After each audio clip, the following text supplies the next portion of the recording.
Hello guys, welcome to the second part of this recording concerning Lab 3. By the way, let me mention one thing. By mistake, the front slide of this short deck that will be published yesterday said Lab 4. This is something left from last year. This year, this is Lab 3, obviously, and I changed that to reflect this fact. So let me jump back to where we stood when I left you in the recording early on. And so just a reminder, if this thing wants to move, so we are dealing with the US interest rates data. These are weekly 1981-2019 observations on a variety of fixed income tools going from the federal funds rate, which is overnight bank deposits, to BAA corporate bonds with an approximate maturity of 10 years. We've plotted and played somewhat with the data because I think we're still in the stage in which we are familiarizing with the tools of analysis which are offered by eViews. And I stopped at this point yesterday because we were inspecting a tool, which is a simple click essentially, that in eViews allows to conduct an automatic specification of the number of legs required, always within the domain of reduced form VARs. I did not emphasize that yesterday, but the word structural and the presence of contemporaneous effects has not appeared, and we will leave it like that, in the sense that we care for VAR as devices to forecast conditional means in our course. We know that we can go back and forth between structural VARs and reduced form VARs, and these will pop up in a second when we'll need to perform impulse response analysis, but give me a second. Now, we saw the same output in eViews at the end of the first recording, and as it is common to see, there is some disagreement between the indications given by different information criteria and more generally by different procedures to set the number of legs of a VAR. In this case, with our 5 interest rate series, the SBIC, so Bayes Schwartz information criterion, and the unknown queen indicate, as you can see with the eViews star, the need of a VAR2 model, so only 2 legs. Instead, the AIC gives indication in favor of a VAR11 model, which is a much bigger model in terms of number of parameters to be estimated. And as I was explaining at the very end of the recording, if you apply recursively and going from bottom to top the likelihood ratio testing procedure, then in this case, you would stop immediately. Comparing 12 and 13 legs, which is not even reported, in fact, you would find that there is a need for 12 legs in this case. But I showed you some glimpse of different output in which if you expand further the number of legs allowed, the LR criterion tends to indicate a need for even bigger vector autoregressive models. Now, this is quite common in the applied literature with practitioners that the likelihood ratio testing sequence procedure, as well as to some extent also the AIC, they tend to prefer models which are big with lots of parameters, which may be a good idea in terms of fitting the data, and maybe understanding the dynamics of the data is less of a good idea when it comes to forecasting for reasons that I explained in the lectures. So in this case, all in all, we settled for a rather parsimonious VAR2 model. So we follow the common homogeneous indications given by the Schwartz and the unknown queen criterion. Such a model with n equal to 5 and p equal to 2 implies the need to estimate 70 parameters. So please do check that you understand where this number comes from. And in general, we have 1,993 observations per series. Why not 1995? The reason, remember, is that when you estimate an autoregressive model, in this case a vector autoregression, you lose the initial observations. So they are 1993, not 1995. In any case, if you multiply by 5 and you divide by 70, the number of parameters to be estimated, you get a saturation ratio of 142 observations per parameter, which seems quite adequate to our goals. Let me proceed further. These are the parameter estimates, but now let me switch to eView so that we can get them together. So remember that to estimate the VAR, you have to be in the VAR, say, framework. So there is a special view that allows you to specify and estimate VARs. So if I am into this view, I can go back to the estimation by clicking on estimate, and that's the panel that you get. And so this means that I'm using all the available data. This is the series that I will be estimating the VAR on, and please select them in the right order, I said in the previous recording. This is an indication that there is only one exogenous variable, which actually corresponds to the constant. C is the way in which eViews indicates the presence of a constant of an intercept. And finally, this is the way we specify the leg order, and it means that the leg order starts at 1 and ends at 2, so there are legs at 1 and 2. And if you click OK, I was already stressing yesterday that the speed at which eViews is able to estimate a vector autoregression is actually rather impressive. And these are the parameter estimates. Now, obviously, there is a bit of scrolling to do because there are lots of parameters which are estimated. It's 70 of them. So the way you read this table is in the following way. So in the header of the table, you have the 5 series. And in the flank of the table, you have the estimated coefficients, one regressor, say one explanatory variable at a time. So basically, the header of the table corresponds to the equation of the VAR, and there are 5 of them. And then if you follow each equation, you encounter the variables, which are legs in this case, and the corresponding estimated coefficients. Now, this one is a reduced form of VAR, and it's unrestricted, right? So we did not impose any restrictions. We didn't even speak about it. It's uncommon in finance to play much with restrictions. And therefore, the estimation can be done by OLS, equation by equation, which also explains why EViews was so fast. So let's just come and say one coefficient. Let's pick this one, on which I am right now. So as you can see, there are 3 numbers. So the first number, 0.156, is the estimated coefficient. So it's the beta hat, if you want. Technically, is the appropriate element of the matrix A1 of the VAR. And this is a point estimate. And then there are 2 numbers underneath. The number in parentheses is the p-value under the appropriate distribution. In this case, the VAR is estimated assuming normally distributed shocks. So this corresponds to a finite sample normal distribution for the coefficients inside the matrices A hat. So we get 0.013, which means that this coefficient is actually statistically significant with a p-value between 1 and 5%. So you will reject the null that the coefficient is actually equal to 0. Inside the square brackets, you get something else, and this is the t-stat, sometimes also called the z-ratio. Question is why to report them both. If you have some belief that the shocks are not normally distributed, the t-ratio as a test of the hypothesis of a zero coefficient remains the one that you see in the square brackets, so 11.45. But you can think, but you have to make alternative assumptions, okay? But you may think that the distribution of the t-ratio is not a normal distribution, is not a t-student distribution, in which case you would have to use extraneous information. So somewhere else you would have to go, what is the corresponding p-value? So this is to say that the coefficient is what it is. The number in square brackets is a t-ratio, so it's just a number by itself. What p-value this number implies may depend on assumptions that you make. So if you're ready to make a normality assumption that the p-value is already reported here, that's a second number. But otherwise, you could actually export these t-statistics of the number in the square brackets, and you do the calculations of p-value in some other ways. But you would have to make different assumptions and know the statistics of the case. Now notice that if you scroll down equation by equation, each equation includes a total of 10 coefficients. So 10 estimated elements which map into 1 and 2 legs of each of the endogenous variable. And at the very bottom, you also have a row which is labeled C. And these are the estimated OLS coefficients for the constants, for the intercept, which is included in the VAR.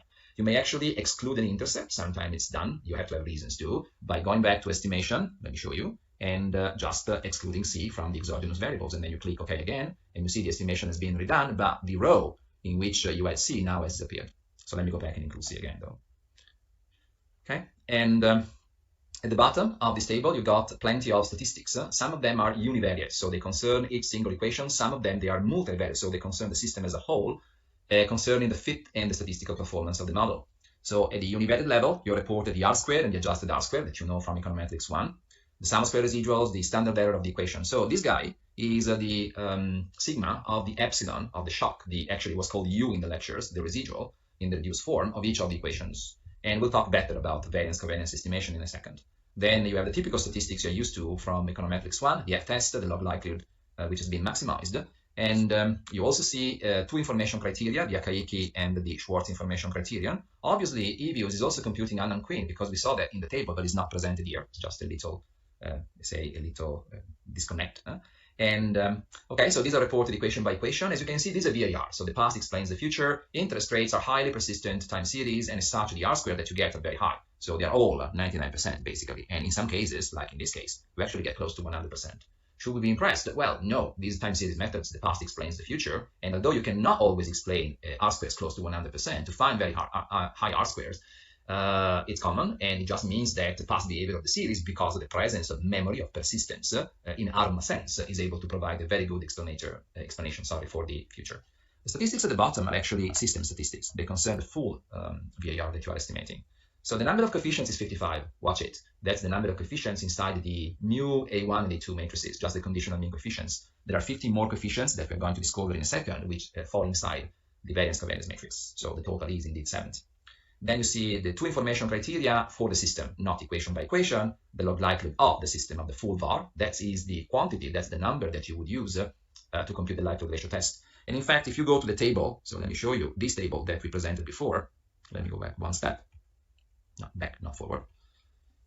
If you go back to the table, if it allows me to go back to the table. Yeah. The table of the specification of the VAR legs that we saw before. this table. It's not reacting.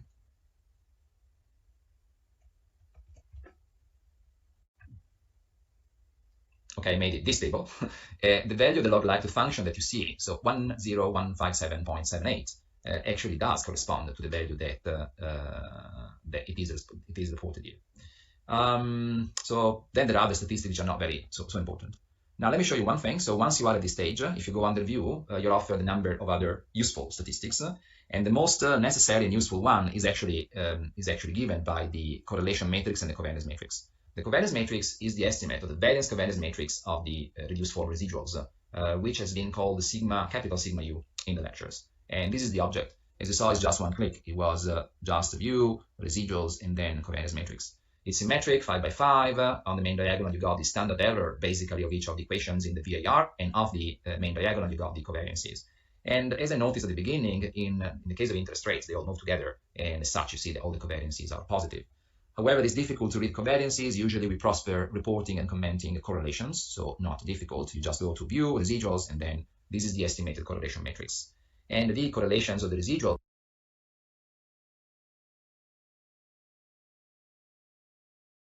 they range between 0.09, if I see well, and the maximum is represented by 0.87, I think. So these are very high correlations. So even if you're done basically netting out the structure inside the conditional mean of the data in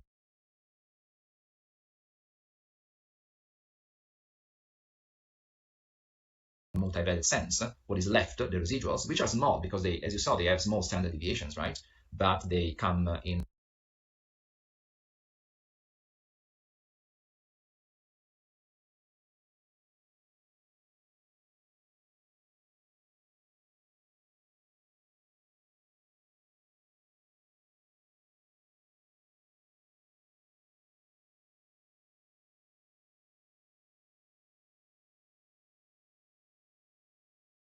highly correlated with each other. Notice that this is not in contrast with assuming that the residuals are white noise, because white noise imposes restrictions on the memory of each time series for itself, its own past, and the past of the other series. It does not impose restriction on the simultaneous correlation of the residuals, as we commented in the lectures. Now, it is also possible to the structural residuals are not important, to have some graphs. So these are the graphs of the residuals from the reduced form VAR, equation by equation. So since you got 5 equations, you got 5 graphs. It is usually a good idea to try and maximize visibility by actually placing this last graph in a position that makes for a bigger plot. So just let me move.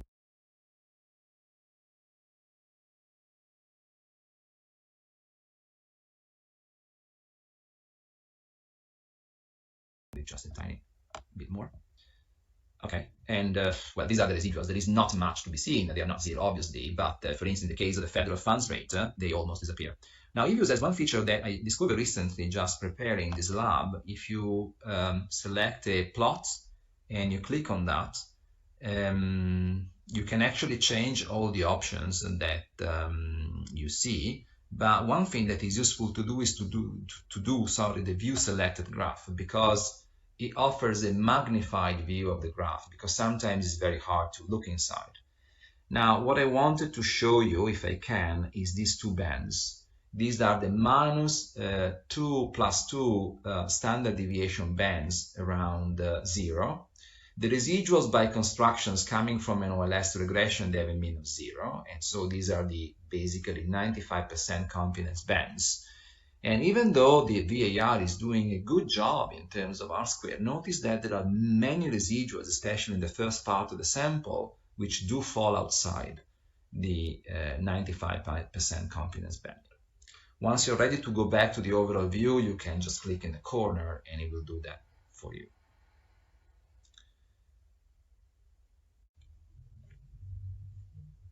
Let me show you what I copied on my slide deck from these playing with EViews.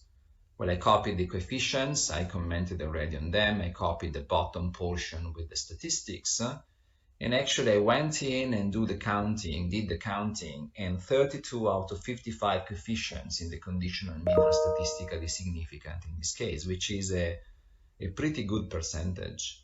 Now, I know that some students sometimes when they're faced with econometrics, I don't know where it comes from, but they expect to see all the coefficients to be statistically significant. Now you understand that in a VAR, if you do not impose restrictions, that is a very hard situation to get.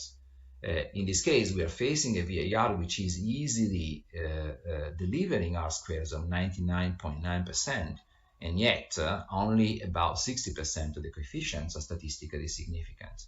Now, it would be sensible, and it is actually doable in EViews. I don't want to spend time to show you how you do it, because it's not a very fancy thing to do, but to go inside the VAR and turn off the coefficients that drive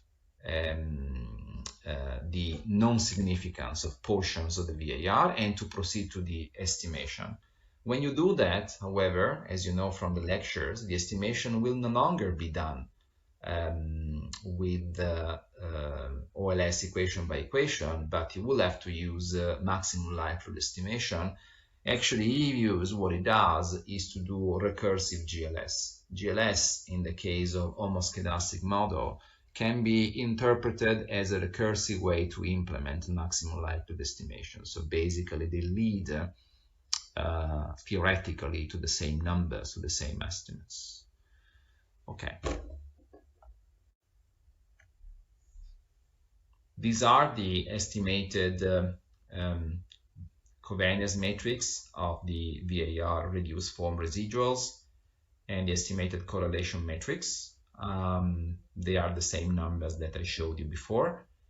Now, one thing that EViews does not do, it could be extended to do that, but usually it's not a big question that practitioners have. It could be extended to actually include p-values or test statistics for the variances and covariances. Under a normality assumption, you know that variances and covariances, they have test statistics with an F distribution. They come from an F distribution. So p-values would be possible, but it's not usually one of the biggest concerns that practitioners have. And so EViews follows that, and as you can see, just presents the point estimates and does not present the p-values. So let's keep playing with the post-estimation views. So what it is possible to do after you've done the estimation. So let's keep exploring the views. Notice there is a tab for structural residuals, but these basically is just one intermediate step to get to impulse response functions, which we will do later.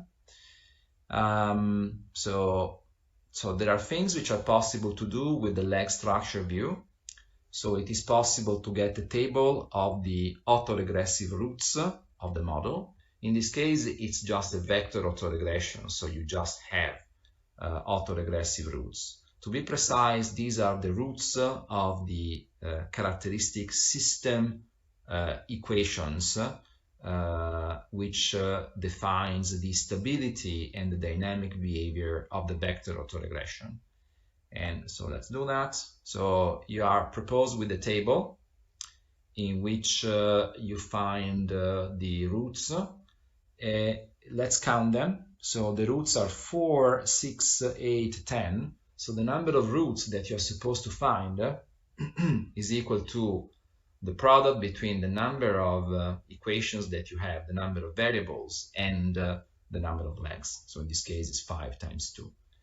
And you know that all the roots, they should be in modulus inside the unit root in order for the VAR to be stable. And then, generally speaking, stability implies stationarity of the VAR. Generally speaking means that there either you impose some technical conditions for this to be the case, or you rule out some pathological cases in which the equivalence fails. But this is not such case, obviously. And so you see the column of the moduli of the roots, and all of them, they are below 1. They are all positive, they are moduli, right? They have to, and they are below 1, so which guarantees that the stability conditions are satisfied. However, 4 out of 10 of the roots, they are complex numbers, and so there is one formula to compute the moduli of complex roots, but eViews does that for you. Now, go back with your mind to the lectures. Remember, I told you, look, it would be nice to spend a couple of hours to write down in full the system of characteristic equations, which is related to the definition of determinant, and then solve the system and then look at the roots. But the truth of the matter is that software does that for you. What I want you to be able to do is, when you see a root, understand where it comes from and know how to use it. So in this case, you have to compute the modulus and compare that with 1, which is what we are doing. So I'm keeping some promises here. Now let's go back, view, leg structure. Now there is also a nice graph. Okay, so what you see here is the famous the unit circle, and because we are talking not about the eigenvalues, but we are talking about the roots of the characteristic polynomial, the system, the vector polynomial actually is a system of equations. You see that the roots, they all fall inside the unit circle, which is a guarantee of stability and therefore, generally speaking, of stationarity. There are, however, a couple of roots which fall very close to the unit circle. So there is no danger of instability of this VAR, but the level of persistence of memory that the VAR implies is very high. And this connects with the fact that, individually speaking, some interest rates, especially the short-term interest rates in this case, they are almost random walks. They are near random walks. And this actually carries over to the VAR when you model them all together in the presence of these 3 roots, actually 4 roots, I think it is, which are very close to the unit circle. Let me see what else you can do. We will talk about Granger causality, leg exclusion before. Now, leg exclusion, let me just show you a second. Gives you a measure of the importance of the legs that you have included. And it's just an appendix, if you want, to the big table of model specification that we saw together before. And these are essentially statistics, equation by equation, when you actually kill either the first or the second leg. And as long as you find p-values in square bracket equal to 0, it means that you cannot kill any of the legs in any of the equations, which is actually obviously the case. Now, if you have done the specification search for the size of the model correctly beforehand, you will have no bad surprises here. So let's go back to the slides to see whether I forgot anything. So I just copied and pasted the information that you just saw. There is just some playing with the colors, but nothing else. Now, there is one thing that it's easy to do. Let me go back to eViews. If you go to View and Residual Test, then there is a variety of things that you can do. Some of them, we talked about it in class, in the lectures, in the recording. Some of them we didn't. But so let's just go over the ones that we saw. First of all, you can actually plot in several different ways. Let me pick graphs. The correlograms, which is, see, it's a bit in trouble. It's a view, it's a picture of the sample ACF function of the VAR residuals. Now, there are many. Why? Well, because eViews is carrying simultaneously the own sample ACF as well as the cross sample ACF, which we have encountered in the lectures. So this should be read as a matrix. Actually, if you pay attention, it's a 5 by 5 matrix in which on the main diagonal you have the own sample ACF. So how the past of the residuals of the series explains the residuals of the series itself, of the residuals itself. Off the main diagonal, so up here, down here, so away from the main diagonal, you have the cross sample autocorrelation functions, which is how the past of a series actually helps forecasting the future of a different series. And in principle, if you have done your modeling correctly, we should find that all these sample ACFs, they are insignificant in the sense that the residuals, they should be white noise. the past of some shocks, some residuals, should not be able to forecast the future of the same shocks as well as other shocks. Now, one objection is, Prof, I cannot see much. You're right. But there is a quick remedy to that. If you click on a plot and you do view selected graph, then it will be blown up to a big proportion. And now I looked at them all. So I copied just a comment on the slides, but so now I will help you just opening a few of them. So the biggest problem that we have is with the federal funds rate. So that's why I opened it first, because there are too many spikes which goes outside, both below and above the 95% confidence band, which is defined in the usual way that we saw in the lectures. Out of 12 legs, I'm just limiting to 12 just to keep the picture visible, we find that 4 of them, they go outside, which is way too much, is 1/3 of them, right? So this VAR model is not doing a very good job at modeling the behavior of the federal funds rate. Now, if you move, see, by clicking here, you can actually move down and scroll them all without the need of going back and reopening them. Now, many other of the sample ACF are more reassuring. So here there is one case outside, here there is one case, here there is possibly one case, here there are 2 cases, maybe 3, okay, so and so. Here there are a couple of cases, here there is 1 case, a couple of cases, here there are 2 cases, 3 cases. Now, how should we take this? So first of all, remember that if you're testing at 5%, you're expecting 5% of 12, so you're expecting basically 1 of the spikes to go outside the 95% confidence band by chance. So 1 is tolerated. But here we find many cases with 2 or even 3 of them, a case with 4 of them. So how should we read this?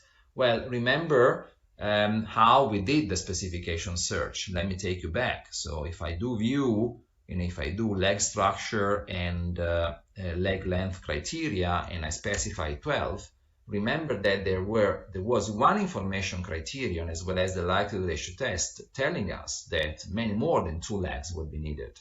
And so it's not surprising that then the data are sometimes happy with just 2 legs, sometimes a bit less happy. And so obviously by doing estimation of bigger VARs, things would improve. Okay, let's try to do it. So I do the estimation, but now I include 11 legs, 111. The estimation takes just a couple of seconds anyway. And now I go back and I do view leg structure, so the residual test, and I want to see the correlograms in the way of the graph. So the same page of correlograms that we've seen before. Now there should be a visible improvement just from far away. There are still some problems with the federal funds rate, but most other situations, I'm quickly going over them, they propose at most just 1 situation, 1 leg going outside the 95% confidence band.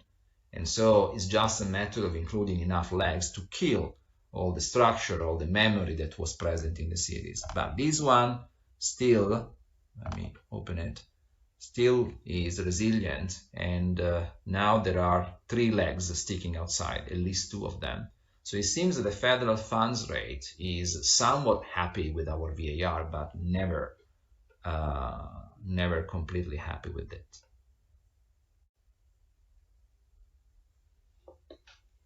Now let me show you a bit how do you proceed with forecasting. So the way is either by clicking on proc and looking for forecast, or to actually click the forecast bar. And here I do not want to repeat things that Manuela Pedio has explained already, but basically static forecasts are what we would call recursive forecast. They are done in the sample of the data and basically taking the last observation to base the forecast for the following period. Dynamic forecasts are actually true forecasts. They're done with reference to a point in time, and they track the way the forecast evolves for increasing forecast horizons. So we'll quickly try both of them. So let me keep everything as it is now. So first I will try the static forecast. I will take into account the fact that the coefficients, the parameters are estimated.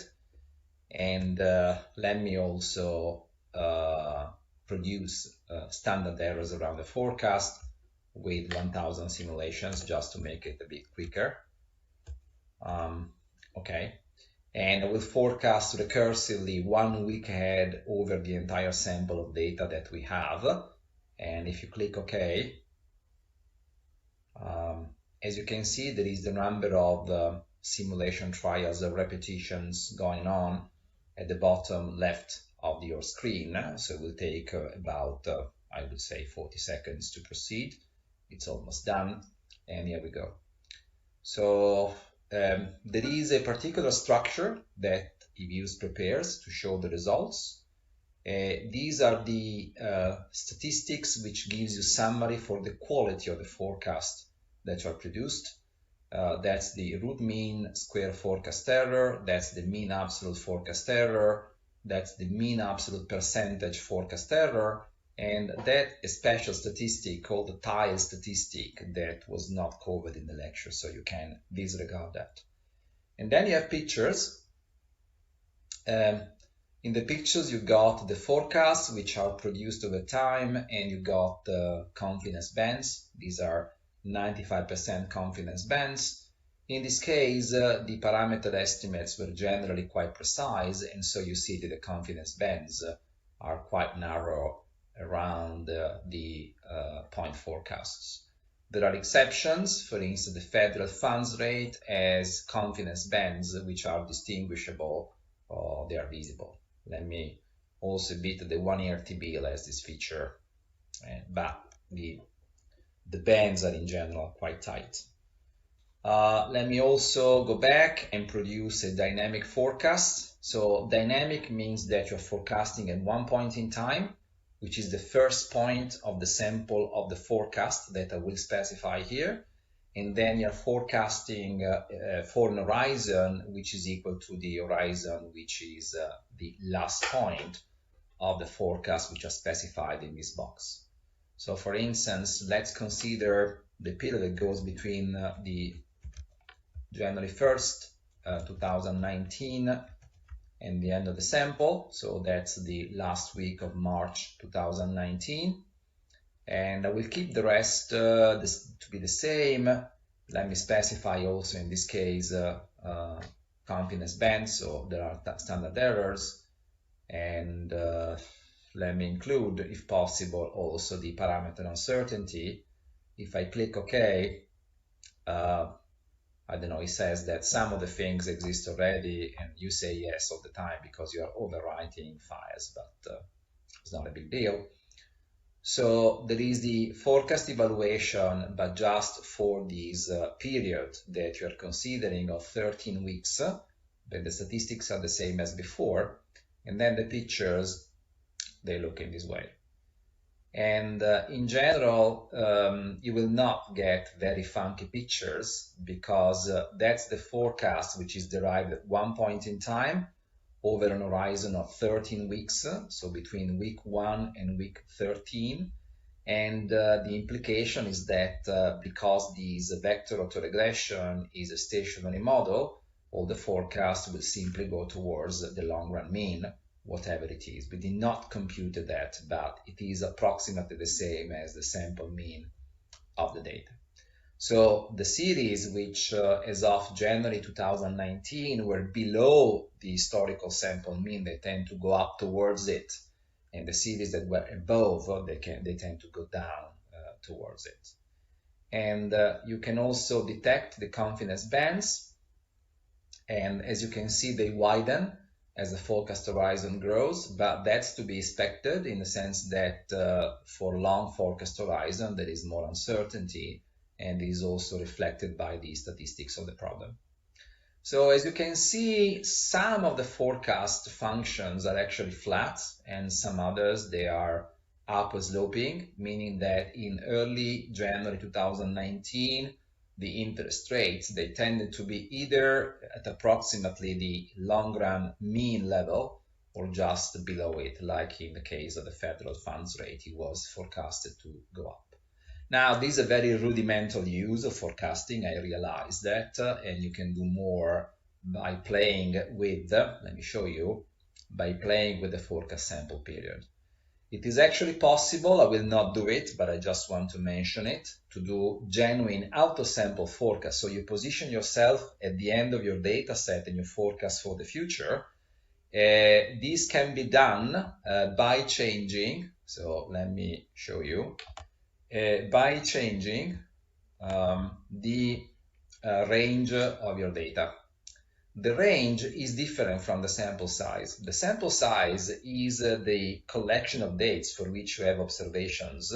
The range of your work file is the collection of dates for which you want to do estimation and calculations.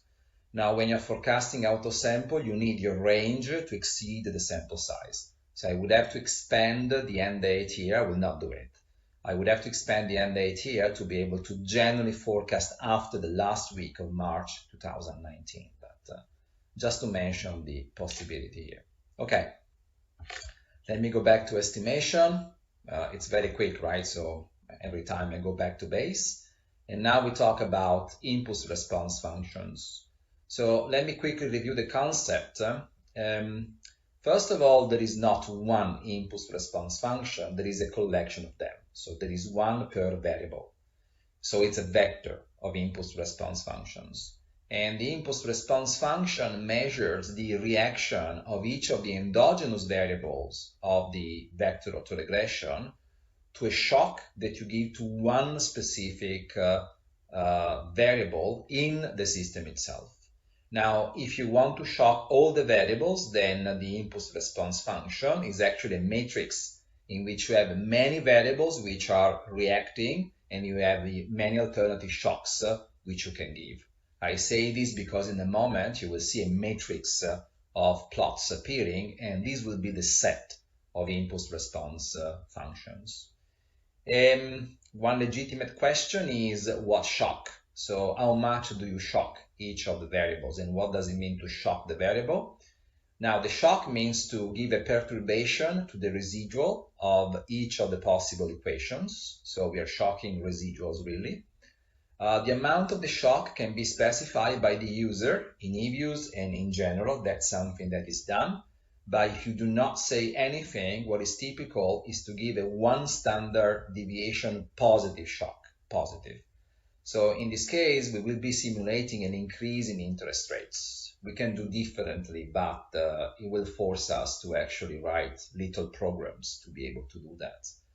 So even though in the slide deck and in my picture, you will see interest rates going up, you always have to think of flipping down the results and imagine interest rates going down, because the type of monetary policies that were implemented historically, and especially as a reaction of the financial crisis, were expansionary monetary policies. So the Federal Reserve was actually first lowering interest rates, the federal fund rate, and then conducting expansionary quantitative easing policies. Okay, but I will remind you of that when I will be looking at the pictures.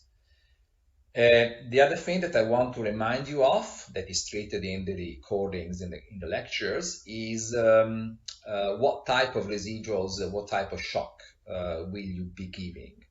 The problem is that if we take the VAR that we have estimated as such and we impress a shock on the residuals, those residuals are reduced form residuals, and they are dirty residuals in the sense that they correlate with each other. So it's not possible logically to shock one residual and not shocking the others, because such shocks in which you just hit one residual and not the others, they are counterfactual. They are counterfactual because in reality the shocks are correlated. If one moves, also the other, they will move correspondingly in the same direction if the correlations are positive, in opposite direction if the correlation is negative. So what you want to do is to give pure shocks. So shocks that hit just one residual and not the others Can you do that? Yes, you can, if your residual, your shocks are structural shocks. And so we have to face, as you remember from the lectures, the problem of identification, of switching away from the reduced form shocks into the structural shocks. And unfortunately, there are infinite ways to identify a structural VAR starting from an estimated reduced form VAR.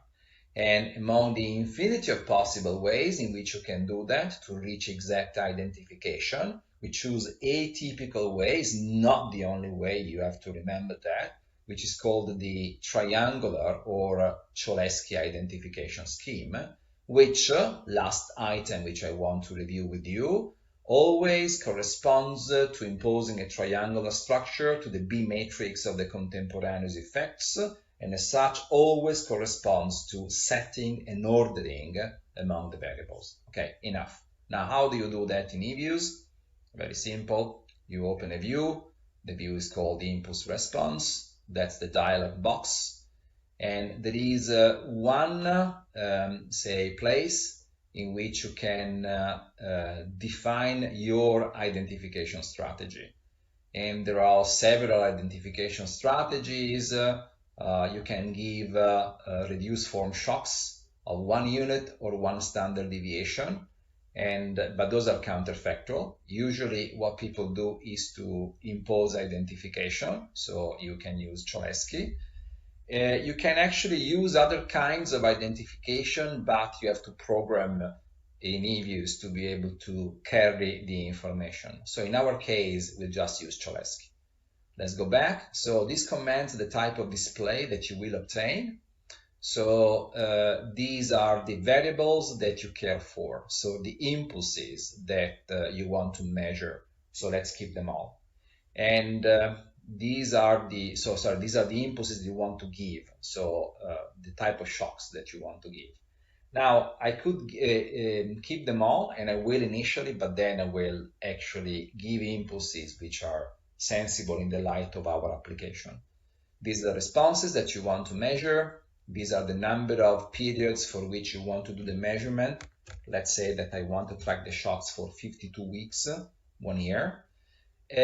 These makes you choose between marginal impulse response functions and cumulative impulse response functions.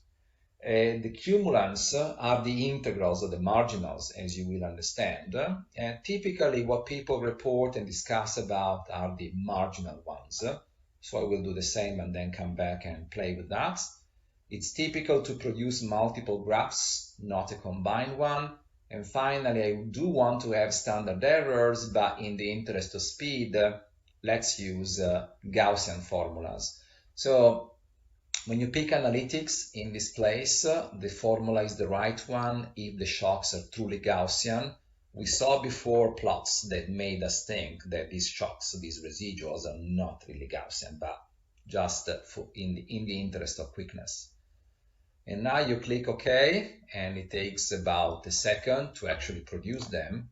And you have a 5 by 5 matrix in which, as you can see, in each column, you have the response of all possible variables in the VAR to one type of shock. For instance, the first column is all the responses to a shock, a 1 standard deviation shock to the federal funds rate. The second column is all the responses to a 1 standard deviation shock to the 1-year T-bill rate, and so on with the other shocks. If you read by row, these are the responses of each equation in the VAR to all the possible shocks that can be given. So the first row is the responses of the federal funds rate, the second row, the 1-year T-bill, and so on. The last row is the response of the BAA, so say threshold, high quality corporate bonds. And I don't know, let's look at some of them, but before doing that, let me play with it. So first of all, let's see what happens if I accumulate them. Now, the marginal impulse responses, as you can see, they tend to go, so let me actually close this. They tend to go towards zero. Why? Because if a VAR is stationary and you shock it, there will be effects, but because the VAR in the very long run goes back to the unconditional mean, because it is an ergodic model, then you should expect all the impulse response functions to go back towards the unconditional mean. Now let's verify that, and to be able to do that, let me actually change one thing. instead of shocking everything that there is under the sun, let me just shock the federal funds rate. Now, the advantage of doing that is that I will get just a column of impulse response functions, and so I will gain in visibility. So now I just get 5 of them, and they are much more visible. Now, some of them, as you can see, they naturally seem to go towards 0. These are marginal impulse response functions, so it seems to be appropriate. So, for instance, this happens here, and this seems to be already happening here. So it goes up and then it goes back down towards 0. But in the other 3 cases, you may have the impression that the impulse response function is diverging away from 0, which contradicts what I was saying. And so the question is, if this is stable, how can that be? Now, the only thing is that we are not tracking the responses for a long enough period to be able to see that. So let me go back and let me extend the number of periods which we are tracking to 520. So from 1 year to 10 years, and let's see what happens. It takes a bit longer to perform the calculation, but eventually does the calculation. And you see that now everything is fine. So the impulse responses, which were already declining towards 0 before, they keep doing that. But the ones that apparently before they were departing away from 0, now they no longer do. So for instance, take a closer look at this one. Before we just saw 52 weeks, and so it seemed that the impulse response was drifting away from 0, but actually doesn't. It just reaches a maximum around week 60, more or less, and then it declines back down to 0. Or, I don't know. For instance, before, this case was quite typical, so let's look at that closely. So that is the response of the 1-year T-bill to a 1 standard deviation shock to the federal funds rate. And before, we had this impression that the response was just drifting away above 0, but actually doesn't. Eventually reaches a maximum point, and there is an inflection, and then it goes down slowly towards 0. So as you can see, by the way, this is a meaningful policy shock, in the sense that the conventional monetary policy, as I said at the very beginning of the first recording, classically is based on reducing or increasing the federal funds rate in unanticipated ways, so shocking the federal funds rate. Now, as I was saying, what is typical to plot is shocks which are positive shocks. So what happens when you increase the federal funds rate? Notice that increasing the federal funds rate is always possible, because you can always raise interest rates, right? You can raise them to 1,000% if needed, but you can always shock them. What may be harder, and that's why softwares, they kind of stay away from it, is to reduce much the interest rates below 0, or, you can actually go below 0, as we now know, but there are limits to how much. So in order to avoid confusions and giving false indications, the type of experiments that softwares track is always an increase in the federal funds rate. Now, can I read these plots and just flip them around the axis towards the negative if I shock the interest rate, the federal funds rate, to be a negative in a negative way? Yes, because impulse response functions, by the linear nature of a stable VAR, are always symmetric. So if I give an increase of a 1 standard deviation and I find an effect of like in this case, 30 basis points, 0.3. If I give a negative 1 standard deviation shock, I can count on symmetry, and the effect will be minus 30 basis points. So remember this symmetry property in your professional life. Other comments, well, the shock has statistically significant effects, in the sense that many, for long times, for long periods, and for large sections of the impulse responses, the confidence band, which is dotted in red, fails to include 0, and so the 95% confidence region of the impulse response actually is statistically significant, so it's not equal to 0. Now, it's not always the case, right? So for instance, here the significance goes between period week 3-4 to week 120, take it or give it. Here it goes between week 0 and more or less week 250, and so on, okay? Now, let me go back and show you the cumulants just for 52 periods. Now you are integrating the marginal, so you're summing them. And see, the impulse response function, they tend to drift away from 0. And in this case, because I'm integrating them, what happens is that they tend to stabilize, but they do not go back to 0, because they're integrals, right? They're sums. So even if here I increase them to be 520, what happens is that they just stabilize in the long run, but they do not go back to 0. Okay, so that's just an effect of accumulating them instead of considering the marginals. What else can I show you? So let me untick that, and let me go back to 52. Let me see what happens if you compute confidence bands by Monte Carlo. In this case, the confidence bands will not be identical. They will be a bit jagged, and as you're seeing now, it will take a bit longer to do the calculation, but not sensibly much. See, now there is some jaggedness which appears. Let me see if I can show you in a more visible way. Oh, sorry. Nothing. When I say that there is jaggedness, I mean to refer to the fact that if you look at the impulse response function, you see some small hesitations here in which it's not perfectly monotonic, say there is some ups and downs. This is due to the Monte Carlo effect, so the fact that you are performing simulations. But qualitatively, the type of behavior that you find is the same. So overall, a shock to the federal funds rate, in this case a positive shock, produces the effect that you are expecting. So here we see that the federal funds rate is, I can actually magnify that, the federal funds rate is a persistent variable. So after the shock, it keeps being shocked. So it keeps being elevated for actually a very long time. So the effects are persistent up to 1 year in terms of significance of the confidence bands, actually slightly more than 1 year. But there is also a reaction which takes a bit to manifest itself, but it happens from other interest rates. So for instance, the T-bill rate, the 1 year T-bill rate reacts in the right direction. It just takes a few weeks for the effect to manifest itself. So, okay. There is a more muted and never statistically significant reaction of the 10-year Treasury. So historically, on average, this is an indication that monetary policy has some problems affecting long-term rates. This has been long debated. There are ways to actually improve the indications that the system gives, but I will give you a story very shortly on why this may be showing up in our data. Sadly, the interest rates on corporate bonds, they do not seem to be reacting in the right ways. There is limited significant evidence, that's true, but the reaction for both the BAA and especially the AAA seems to go in the direction that is undesirable. So if you increase the federal funds rate, you would like the rates on corporate bonds to react in the same direction, and they seem actually to move in the opposite direction. So the type of, say, impact that conventional monetary policy is able to give seems to be quite limited in terms of the reaction, especially when you take into account the statistical significance of the corporate bond markets.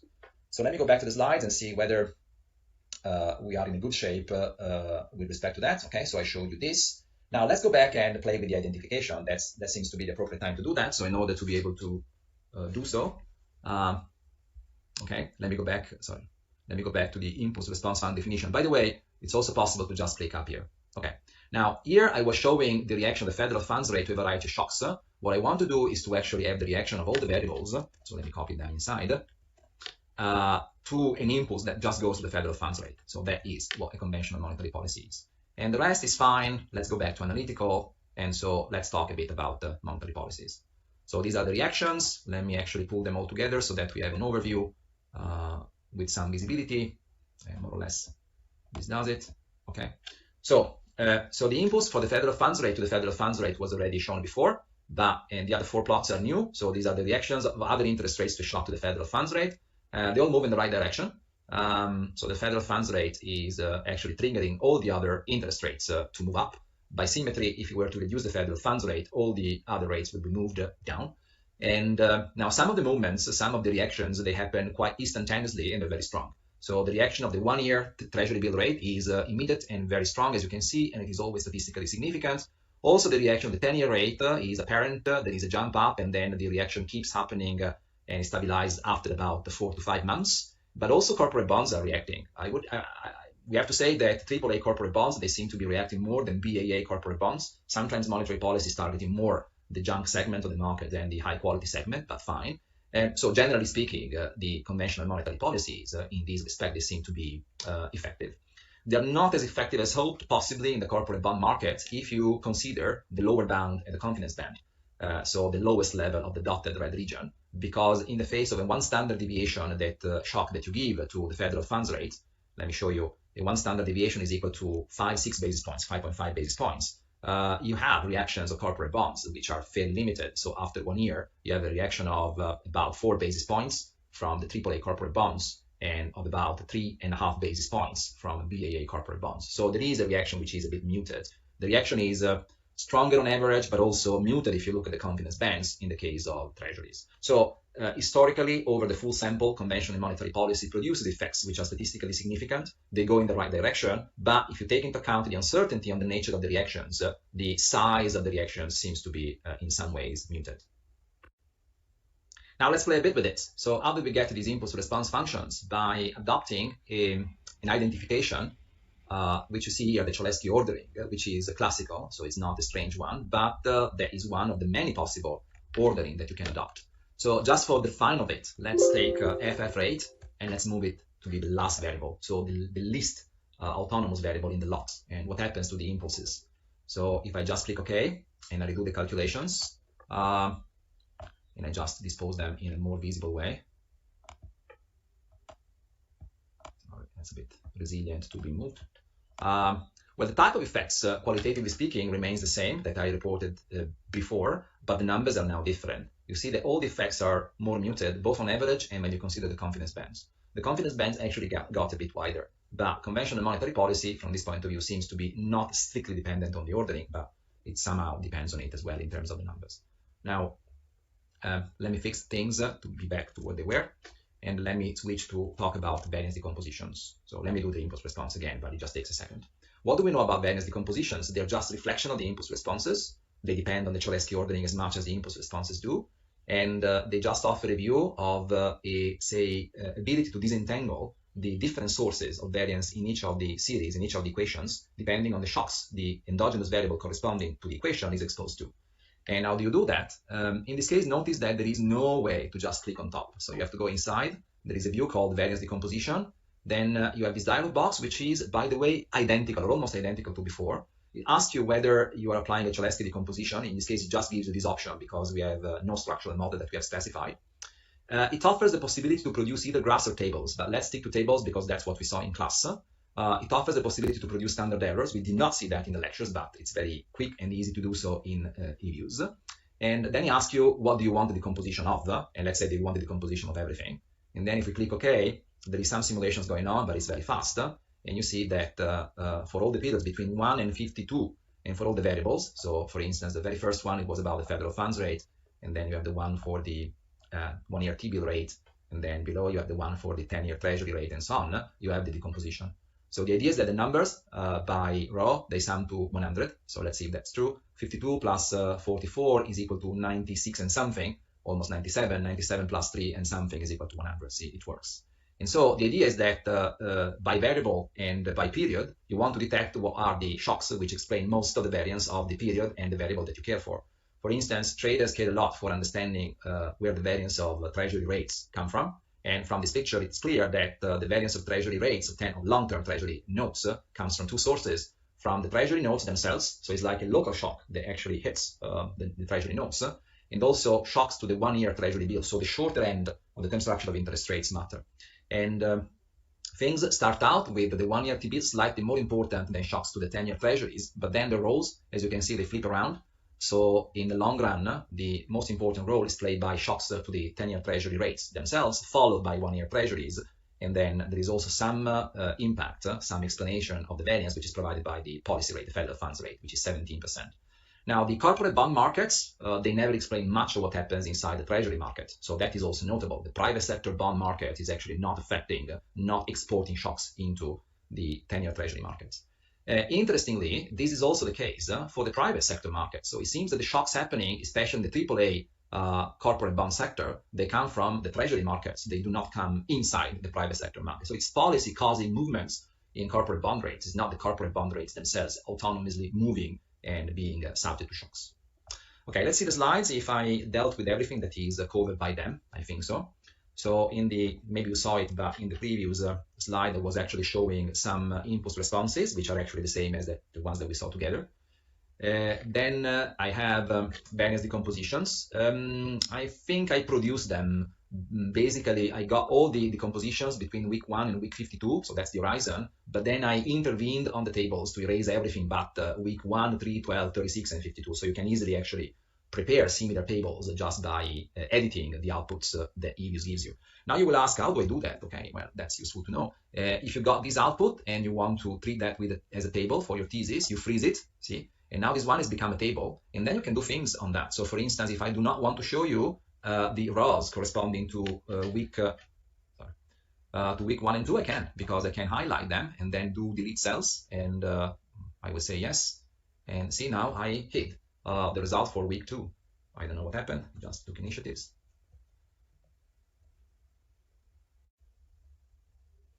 Now let me show you some Granger causality tests. How do they work? And the way you do is go back to leg structure and select Granger causality block exogeneity tests. And basically, it performs the analysis for you variable by variable. And the way you read the output is the following. For a given variable, what happens in terms of f-test, I will explain in a second, when you take one of the variables which are on the right-hand side, and you kill all the corresponding legs of this variable. So for instance, if I take the equation for the federal funds rate, and I erase from that equation both legs, so you see that there are two, right? 2 degrees of freedom of the 1-year T-bill rate, I get a test statistic of 63.50, basically, which has a p-value of 0, meaning the null hypothesis that legs of the 1-year T-bill rate fail to explain the federal funds rate can be rejected with a p-value of 0. However, if I do that with the 10-year treasury rates or the AAA corporate bond rates, as you can see, the test statistics are small, 0.5 and 0.8, and the p-values are large. So the null hypothesis that 10-year treasury rates and AAA corporate bond rates do not forecast the federal funds rate cannot be rejected. The all corresponds to the case in which you kill legs, both legs, of all the variables that are at stake. So the 4 variables on the right-hand side of the equation for the federal funds rate. In this case, you get a p-value of 0. Now, this is done systematically, equation by equation. Now, let me comment on that. There are 2 ways in which the test can be performed: as an F-test, so you have to use the F distribution, or as a walled chi-square test. Now, the 2 tests are asymptotically equivalent, meaning if I give you a sample of infinite size, they will give the same answer, the same results. And so EViews just exploits the asymptotic equivalence, and what it is implemented is a chi-square wall-type test, as you can see up here. This is done variable by variable, and so the Granger causality test in this case, they all give p-values in correspondence to all, which are equal to 0, meaning that for none of the equations you can kill all the variables on the right-hand side without doing damage. But there are some equations which are a bit more autonomous from the rest than others. For instance, let me pick the most autonomous one, but I think it was already on the page. Yes, the most autonomous one is the last one. So in the case of the BAA corporate bond rates, as you can see, you can remove the legs of the 1-year T-bill, the 10-year treasury, and AAA corporate bonds without much damage. The p-values are between 0.11 and 0.32. And the only variable which is seriously needed on the right-hand side to forecast BAA corporate bond rates is the federal funds rates. So this suggests that there is a number of restrictions that you could be imposing on the value autoregressions without doing much damage. Now, I resisted the temptation to speak about it before, but at this point, I need to show you how to impose restrictions. The restrictions are imposed in this way. And so basically, you go back to VAR specification, you click on restrictions, and there are several ways to do that, fine. You can actually really type bits of programs, bit of restrictions, but that's hard. And otherwise, you have to do it directly. So you can impose restrictions on the intercept, on the constants inside the mu, okay? Or you can do that inside each of the 2 matrices, which corresponds to legs. So L1 is what we called in the lectures A1, and L2 is what we called in the lectures A2. So let's just play with one, just for the fun of it, by saying that in the last equation, I want the BAA corporate bond rates to be influenced by the federal funds rate only. And I do that by typing a 0 over all the other coefficients, okay? And now to be consistent with the results of the Granger causality test, I'm going to do the same with L2, so with the matrix which reports coefficients that refer to the second legs. And I will do the same here. It's just an example, okay, guys, I mean, just to play with that. Okay, now I've got my restrictions in place, and I can click OK. And you see that there is estimation happening, and the estimation suddenly got slower than it was before. It took, I would say, 5 seconds to perform the estimation instead of 1. And let me click on estimate again to see what's happening. Actually, the very panel on the estimation has changed, because now it is offering the possibility to do something called the GLS, which is generalized least squares. This is something that probably you have encountered, I hope you do, in econometrics 1, you should have. And GLS is when you do least squares, but weighting by the inverse of the covariance matrix, essentially. And it can be shown, again, it's not a topic for econometrics 2, that doing GLS in an iterative fashion, so in a recursive fashion until you reach convergence, is just a smart way to recover maximum likelihood estimates, which is exactly what EViews happens to be doing, as you can see here. So if I click OK, I will get the same estimates. And now you will see that there are some coefficients which they are estimated, they have a p-value, they have a t-ratio, and some others which have not been estimated, and they're just set to be equal to 0. Why? Because that's the choice I made with reference to the 5th equation which I had before. So now we are reaching the end of this lab. It's about time because it has been very long, but I also took the opportunity to show you things which apply in EViews more generally than in the case of vector autoregressions.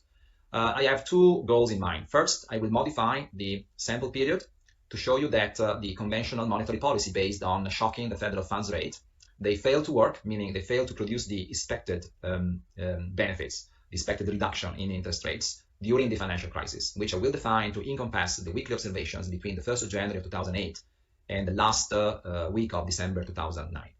And therefore, as a reaction, I will show you that during these periods and in the following years, by simplicity until the end of our sample, it will be a different kind of monetary policy that will be producing the expected effects, which is quantitative easing, which are based on shocking the quantity of treasuries and other long-term securities in the balance sheet of the Federal Reserve. But let me go back to EViews and show you how you do that. Before proceeding, let me give a name to the vector autoregression that we have been playing with and that I have created. Let's just call it VAR01. No problem with that. This allows me to close it without without losing all the work. Another good idea is to actually say what we did. Good or bad, but it would be a pity to lose everything suddenly. Not a caution, e-views may be occasionally unstable. There are many reasons for instability, but mostly it's the interaction with other software. So if you have a long e-view session, just set it up to recover automatically your work, please. It's always a good idea. Okay, so the first thing I want to do is to modify the sample. And now I was considering all the data. And I want to switch to consider data which adjust between January 1st, 2008 and December 31st, 2009. I know that January 1st and December 31st maybe do not exactly correspond to the beginning and then the weeks. It doesn't matter. eViews is able to handle that. We'll go between the first week of 2008 and the last week of 2009. And now, with a different sample, shorter, just 105 observations per series, so we're talking about 555 observations in total, I will re-estimate my VAR to, so the same specification that is used before without any restrictions. So you just do estimate and see. The estimation sample is a different one. Let me check. So unless you change the overall sample, of the estimation, you also have to intervene here. So you want to do between 1/1/2008 and December 31st, 2009, and then you do the estimation. So this way you're safe and you will do the right thing. So see, you're including 105 observations per series. You have new coefficient estimates. In general, now you have less information, so they will struggle a bit more to always be statistically significant. But what I care for is to do the impulse response function analysis. I care for the impulse given on the federal funds rate. And I want to analyze the responses of everything. And I want to do that for 52 weeks. And I want to have standard errors in multiple graphs. And if I do it, that's what I get. And let me also move, as always, this guy up here so that it becomes a bit more visible. Sorry, the entire thing. And I want to maximize, to expand this to be as visible as possible. So as you can see now, the reaction, especially of the rates the Federal Reserve care the most, becomes either non-significant or problematic. In the case of the reaction of the 10-year rate, it becomes problematic because, as you can see, if you increase the federal funds rate, the 10-year rate moves in the opposite direction. And in general, it is not, even when it becomes, it gets the right sign, is not a statistically significant reaction. Same comment applies to AAA corporate bond rates. At first, they react in the wrong direction, that's puzzling, and then they move up. Eventually, the response becomes very weak, but positive, but it is not statistically significant. And same comment, actually, this almost never becomes positive, but it is almost never significant too for BAA corporate bond rates. Implication is that during the period of the financial crisis, conventional monetary policy became ineffective, or actually, it gave a very adverse incentives, and therefore, it moved the interest rates in the direction that was undesirable. By the way, notice that the amount of a one standard deviation shock to the federal funds rate between 2008 and 2009 was a bit smaller than the yearly shocks. Unconditionally, over the entire sample is 5.5 basis points. During 2008-2009, it just becomes 2 basis points. But still, my remarks on the sign of the effects caused remain the same, and the pictures that you see here are, after modifications, the same picture that you saw in eViews before. So, policymakers, as early as mid-2008, realized that the plots were showing up in this way. They were starting to show up in this way. And so they changed game, and you know what the change was. They switched away from a policy based on changing the federal funds rate, shocking the federal funds rate, to a policy based on quantitative easing. And as I said at the very beginning, quantitative easing consists of a commitment that often is announced in advance, and it's well tracked, well measurable, to buy large amounts in value of long-term securities, especially treasury bonds. And so what I will show you in eViews with reference to a period following the financial crisis, so after the quantitative easing policies were put in place, 2010-2016, I will show you that if you shock, instead of the federal funds rate, the 10-year treasury rate, placing the federal funds rate last, because it became an ineffective, non-effective instrument, it was not available because it was stuck at zero, then the type of reaction that you get become again the reactions you would like to get. So when you increase the 10-year rates, all the interest rates move in the same direction. When you reduce the 10-year rates, all the interest rates move in the appropriate direction. So let me take you to eViews. So before proceeding, in this case, I need to change again our sample because now I want to conduct the analysis for the period between January 2010 and the end of the sample. I think if you specify the end of the sample as December 2019, that's fine. If you give a warning that you cannot set the sample to exceed March 22nd, 2019, but that's okay.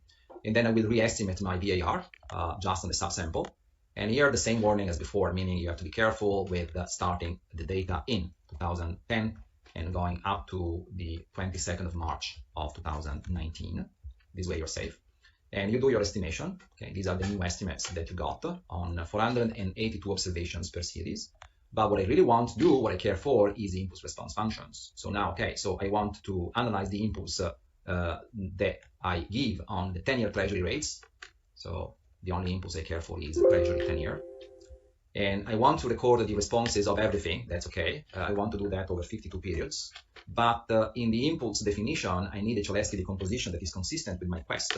And so we'll move the federal funds rate last and inconsistency with what we said in the slide. I want to move the treasury 10-year rate first. Now, what's the problem of the things I'm saying? Who tells me that the choices I'm making are the right ones? And indeed, one of the things that we'll do with you shortly is to actually play with the ordering of the Cholesky decomposition to see whether the ordering makes any difference. Okay, so I think we're ready, and I can now produce my impulse response functions. As always, with some fatigue, I will move these to a more visible place. That's enough. And okay, now we'll expand a bit to just show that things now work. Meaning, if you shock the 10-year treasury rate in a positive direction, you generally have positive effects. Actually, you tend to have big effects, bigger than what we got with conventional monetary policy first.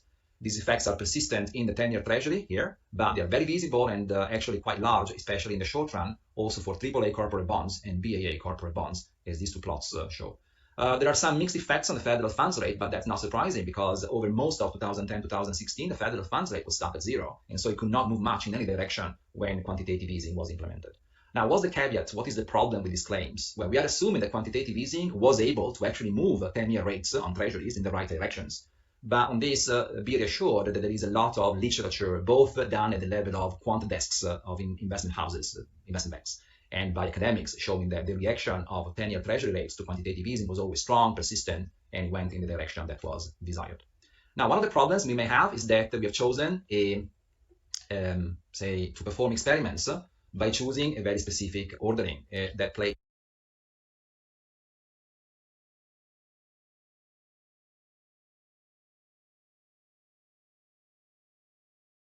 the treasury 10-year rates first and the federal funds rate last. What if we play with this type of ordering? This should be a number 2, actually. Okay, so I will change this. What if we play with this type of ordering? Do we get something different? Well, you will see that in a second, that qualitatively we do not get different things. Quantitatively you do. So the exact measurement of the benefits of quantitative easing does depend on the ordering. And as I stressed many times, that's one of the drawbacks of impulse response functions. How do you see that? When you go back to impulse, you click on impulse definition and then you play with it. So like in the slides, let me move FF rate second from last position to second, and let me just click OK. There is something wrong. Ooh, I don't know.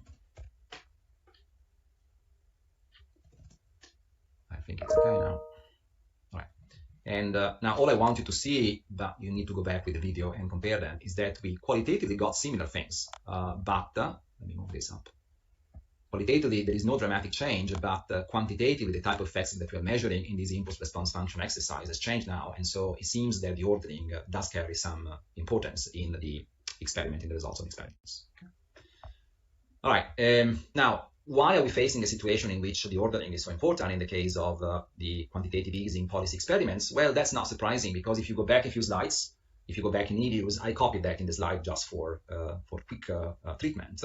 We are in a situation in which the residuals from the reduced form VAR models are highly correlated in pairs. You see all the correlations are big, and some of them are actually in the order of 87, 86%. And this is exactly the situation in which we expect the ordering of the variables to matter a lot when you are estimating the impulse response functions. By the way, with the Manuela Pedillo and the co-author, we actually played in a systematic / professional way with these topics a few years back. This is a paper published in 2014. In which we wanted to show that all the benefits of conventional monetary policies were exhausted at the time in which we entered the period in which the zero over bound was hit, for the same reasons that you saw before. So now let me draw to the end of this presentation, and let me stop a second. Now there is an appendix in this deck of slides in which I want to show you that to treat the negative of the change of the interest rates as a return is an approximation, but it's not a bad approximation, and that's the appendix in which this happens. And this is important because I want to justify the fact that the analysis that you just saw happening in front of your eyes is not of relevance only to policymakers, to Fed people, but also to portfolio managers. Obviously, portfolio managers do not really care for interest rates. They do, but They care more for the returns on their portfolios. And so the analysis that I just performed is also about returns. And let me go away and come back in a second. Now, what I propose that you do is that you open a different data set, which I have made available, that contains the same series that we saw together, so 3 of them. So the federal funds rate, the 1-year T-bill rate, and the 10-year Treasury note rate, and one series, which is the fixed rate mortgage yields for the US, and you play around with them, trying the similar things, the same things that you saw me trying, but replacing everywhere corporate bonds, AAA and BAA corporate bonds with mortgage rates. It's a bit easier because it's just one series instead of 2, so it will be 4x4 things everywhere. So it will be a bit more visible, which is good. There is less work for you to do. But if you want, try so. Now, these data, they fit your free student version, freely downloadable copy of reviews, because I limited the number of observations to 1,265. So it will work. So try to play around to imitate the things that you saw me doing and apply them to ask the following question. Is the mortgage rate influenced in the appropriate way by classical monetary policy? Yes, no. Was it influenced in the appropriate way during the financial crisis, 2008, 2009? And was it influenced in the appropriate way in the right directions by quantitative easing between 2010 and 2016? So it's a very precise task, some task that your boss will be able to give you.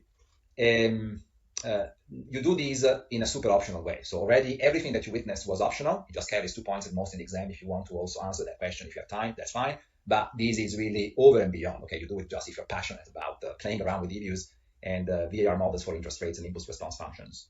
Now, there is a small deck of slides which I've assembled, which I put together from last year, which I will quickly comment, which describes as a first approximation the results that you should get if you play with this data. And I will explain in a second why as a first approximation. 1 second. But now you can proceed, okay? So do not wait to see the results because I will actually destroy the surprise. I will spoil the surprise of you playing with the data.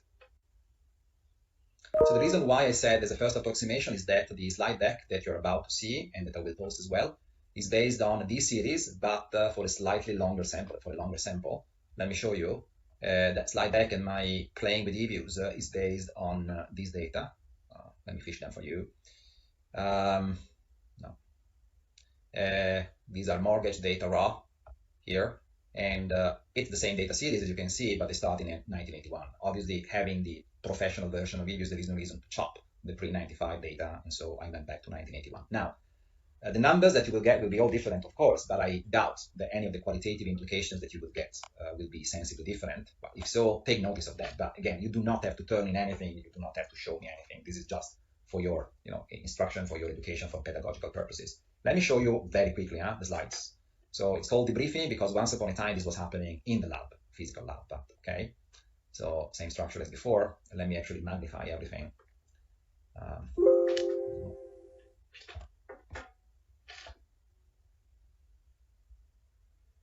Okay, so the point is to see whether there is any difference in the way traditional and unconventional policies impact mortgage rates, to be precise, 30-year fixed mortgage rates. Now, we are not really addressing home builders, home buyers. We are addressing traders. We are addressing hedge funds. Especially in the US, probably you know that mortgage-related securities, both mortgage-backed securities as well as the CDOs, are among the most actively traded fixed income instruments there are. And before the financial crisis, that became very obvious, very clear. But also after the financial crisis, a very active business in issuing and trading the securities remained. So this is the plot of the data. Obviously, mortgage rates, they carry premium, and the pay or the required interest rate, which is higher than 10-year treasuries. These are the statistics which confirm what I just said. They are not incredibly volatile as interest rates. However, they're not more volatile than 1-year treasury bills, for instance. And there is nothing odd about the histogram or the kernel density estimator for the mortgage rates, apart from the fact that there is quite a bit of evidence on multi-modality. These very high rates, they come from the financial crisis as well as a crisis that happened in the late 80s in the United States, but not so important. So we repeated the automatic model selection specification. Now there is a bit of disagreement also between the Bay-Schwartz criterion and the Annan-Quinn. Bay-Schwartz wants 4 legs, Annan-Quinn wants 6 legs. AIC and the sequential likelihood ratio test always go for very big models. So in the end, I settled for a VAR 6 model, which is kind of intermediate between the very parsimonious model of Schwartz and I settled for the VR4 model, also and always in the interest of parsimony. In any case, we have lots of data to perform the estimation of 102 observations per parameter, which seems to be just fine. The VAR model is stable. Here is wrong, is a VAR4, not a VAR2. Apologies. And because it is a VAR4 and we have 4 variables, there is a total of 16 routes to look at. But the moduli of all these routes, they are inside the unit circle, even though one of them, with a modulus of 0.997, it is actually kind of close to the circle. And the same comment which I made in general for the interest rates in the previous application, they apply here. It's not the mortgage rate's fault. Okay. And I look at the residuals, please do the same. And the comment which I made before applies also here. For legs, they are okay, but there are problems with some of the sample autocorrelation functions and cross autocorrelation functions, especially the federal funds rate doesn't seem to be always happy, and you could use more legs.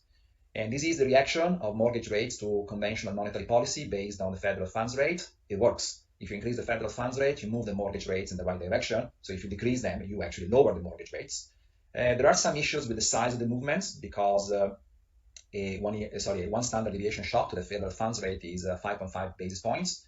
And the mortgage rates after 1 year, they move by 6 basis points. So it's a one-to-one relationship. So they are responsive, not incredibly responsive, especially if you focus on the lower bound of the 95% confidence band, which is 4 and something basis points. But everything is okay.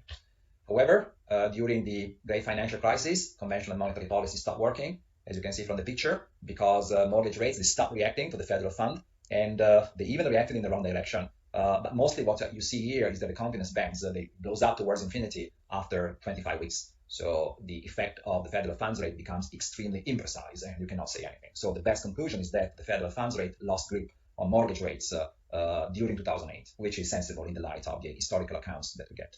And therefore, what I wanted you to do is to take data for 2010, 2016 and consider shocks to the treasury rate, the 10-year treasury rate, to see whether it is able to move mortgage rates in the desirable direction. And it is. And actually, it is also with quite a substantial effect. So one standard deviation to the 10-year treasury rate moves up the mortgage rate by 6 basis points. The confidence bands, however, are a bit wide. So how persistent such a reaction it is over time is a bit doubtful because see, here down here, we are actually straddling already negative rates, but it is still doable. So I was alluding to this point here.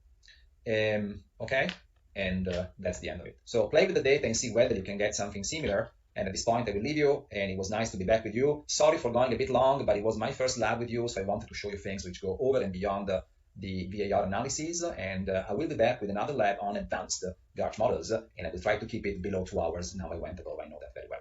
Ciao, talk to you soon.